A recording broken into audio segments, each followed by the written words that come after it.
আলাইকুম, আপনারা সবাই কেমন আছে? আমি এখন নতুন আলু সিম দিয়ে ভর্তা বানাবো।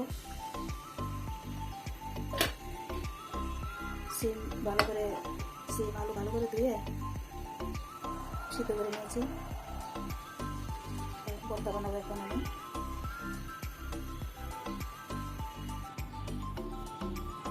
আমি আলুগুলো ছিলে নিয়েছি আর সিমের আঁশগুলো এগুলো ফেলে দিয়ে ভর্তা বানাবো।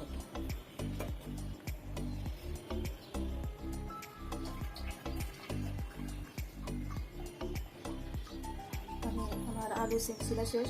এখন আমি একটা কড়াইতে শুকনো মরিচ,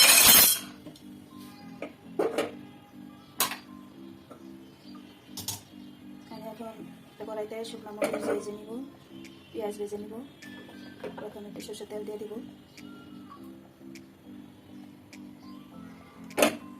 সরষের তেলে শুকনো মরিচটা ভেজে নিব, ভেজে তারপর পেঁয়াজ দিয়ে দিব।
ভাজা শেষ হয়ে গিয়েছে।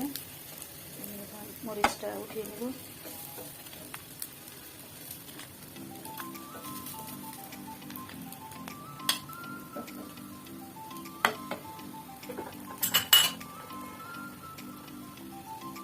একটু লবণ দিয়ে শুকনো মরিচটা মাখিয়ে নেব, একটু ডলা দিয়ে নেব, তারপরে পেঁয়াজ দিয়ে মাখাবো।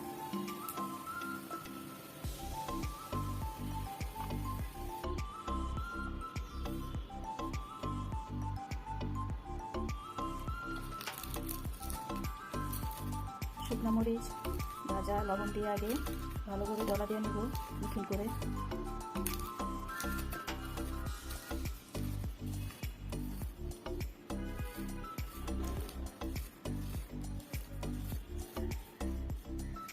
পেঁয়াজ,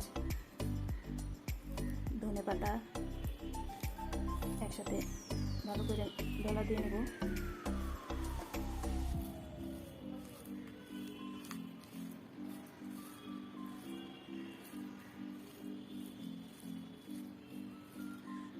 পেঁয়াজ, শুকনো মরিচ, ধনে পাতা, এটাও একটা ভর্তা, আলাদাভাবে এটা খাওয়া যায়। আমি এটা আলাদা করবো না, আমি সিম দিয়ে আলু দিয়ে এটা একসাথে মেখে নিব।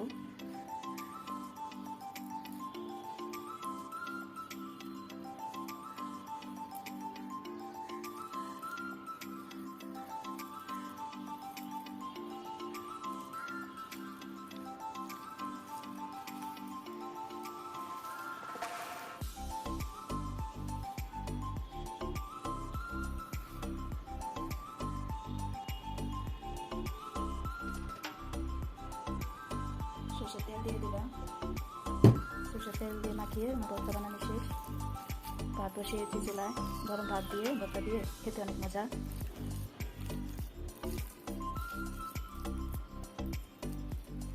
শেষ, আমার ভর্তাটা বানানো শেষ।